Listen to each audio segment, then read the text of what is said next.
తెనాల్లో ఈ నెల 7వ తారీఖున ఈ రాష్ట్ర ముఖ్యమంత్రి జగన్మోహన్ రెడ్డి గారు ఏదైతే రాష్ట్ర వ్యాప్తంగా పేదవాడికి ఇళ్ల స్థలం లేని వ్యక్తికి స్థలాన్ని ఇచ్చి ఆ స్థలాన్ని రిజిస్ట్రేషన్ చేసి ఆస్తి దస్తావేజు బదలాయింపు పత్రాన్ని ఈ రాష్ట్రంలో 32 లక్షల మందికి ఇస్తే తెనాల్లో 27,000 మందికి పేదవారికి నివాస స్థలం లేని వారికి ముఖ్యమంత్రి గారి ఆశీస్సులతో శాసనసభ్యుడిగా నేను ఇచ్చా. ఆ 27,000 మంది తీసుకునే దస్తావేజును తీసుకునే క్రమంలో 7వ తారీఖున అలాగే 4వ తారీఖున 10,000 మందితో ఈ దస్తా ఇచ్చే కార్యక్రమాన్ని ఏర్పాటు చేసి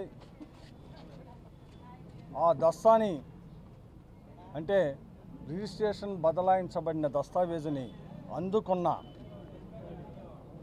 గీతాంజలి అనే అమ్మాయి ఆ పట్టాన్ని తీసుకొని ఎంతో సంతోషంతో సుమారు 5 లక్షల రూపాయలు ఖరీదు చేసే పట్టా ఈ రాష్ట్ర ముఖ్యమంత్రి జగన్మోహన్ రెడ్డి గారు పేదవాడికి ఇచ్చిన 5 లక్షల రూపాయలు ఖరీదు చేసే పట్టాని చేతిలో పట్టుకొని తన సంతోషాన్ని తన ఆనందాన్ని వ్యక్తపరుస్తూ అక్కడ సోషల్ మీడియా వాళ్ళు అమ్మా ఈ పట్టా ఇచ్చారు కదా ఏంటి నీ అభిప్రాయం అని అడిగితే ఆ గీతాంజలి అనే అమ్మాయి సుమారు 32 సంవత్సరాల వయసు కలిగిన అమ్మాయి ఆ పట్టా చూపించి ఈ రాష్ట్ర ముఖ్యమంత్రి జగన్మోహన్ రెడ్డి గారు పేదవాళ్ళైన మాకు 5 లక్షల రూపాయలు ఖరీదు చేసే పట్టాని తన కుటుంబంలో పిల్లలకి అమ్మఒడిని తన కుటుంబంలో మామగారి పెన్షన్ని ఇలా అనేక సంక్షేమ కార్యక్రమాలు అందుకున్నాను. ఈ పట్టా పొందటం ఈరోజు నేను ఎంతో ఆనందంతో ఉన్నాను. ఆ చెప్పే క్రమంలో 5 సార్లు అమ్మఒడి అని చెబితే ఆ తర్వాత సోషల్ మీడియాలో ఆ అమ్మాయి యొక్క అభిప్రాయాన్ని రాష్ట్ర వ్యాప్తంగా ఆ అమ్మాయి చెప్పిన అభిప్రాయాన్ని సోషల్ మీడియాలో వైరల్ అవటం జరిగింది. దీన్ని ఆ అమ్మాయి యొక్క చెప్పిన భావాన్ని జీర్ణించుకోలేని Telugu Desam party Janasena party social media ఆ అమ్మాయిని వ్యక్తిత్వాన్ని హననం చేసే కార్యక్రమం చేసింది.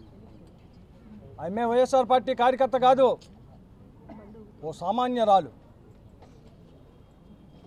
ఈ రాష్ట్రంలో ముఖ్యమంత్రి జగన్మోహన్ రెడ్డి గారు 82% ప్రజలకు సంక్షేమాన్ని అందించిన కుటుంబంలో ఒక కుటుంబ సభ్యురాలు వైఎస్ఆర్ పార్టీ కాదు. మేము వైఎస్ఆర్ పార్టీ వాళ్ళకే సంక్షేమం ఇలా జనసేన పార్టీకి ఇచ్చాం, తెలుగుదేశం పార్టీకి ఇచ్చాం, వైఎస్ఆర్ పార్టీకి ఇచ్చాం, కమ్యూనిస్ట్ పార్టీకి ఇచ్చాం, నేషనల్ కాంగ్రెస్ పార్టీ వాళ్ళకి సంక్షేమం ఇచ్చాం. ఇది వాస్తవం. 100కి 82% ఇళ్లలో సంక్షేమం వచ్చిందంటే అన్ని పార్టీల్లో పేదవాడికి సంక్షేమం ఇచ్చాం. ఆ సంక్షేమం పొందిన కుటుంబంలో ఒక కుటుంబం గీతాంజలి కుటుంబం. ఆ అమ్మాయిని వ్యక్తిగత హననం, ఒక స్త్రీ అని కూడా చూడకుండా, మరి ముఖ్యంగా బీసీ కులానికి చెందిన విశ్వబ్రాహ్మణ కులానికి చెందిన ఆ అమ్మాయిని రకరకాలుగా ట్రోల్ చేసి ఆ అమ్మాయి క్యారెక్టర్ని అసభ్యకరంగా మాట్లాడే విధంగా కేవలం ఈ రాష్ట్రంలో పేదవాడు మధ్యతరగతి వాడు ఈ రాష్ట్ర ముఖ్యమంత్రి జగన్మోహన్ రెడ్డి గారు ఇచ్చిన సంక్షేమ ఫలాలతో వాళ్ళ యొక్క ఆనందాన్ని వ్యక్తపరిచే భావ స్వేచ్ఛను కూడా హరించే విధంగా ఎంత దుర్మార్గం ఇది, ఎంత దౌర్భాగ్యం. డాక్టర్ బిఆర్ అంబేద్కర్ గారు ఈ భారతదేశానికి భారత రాజ్యాంగంలో వ్యక్తికి వాక్ స్వేచ్ఛ,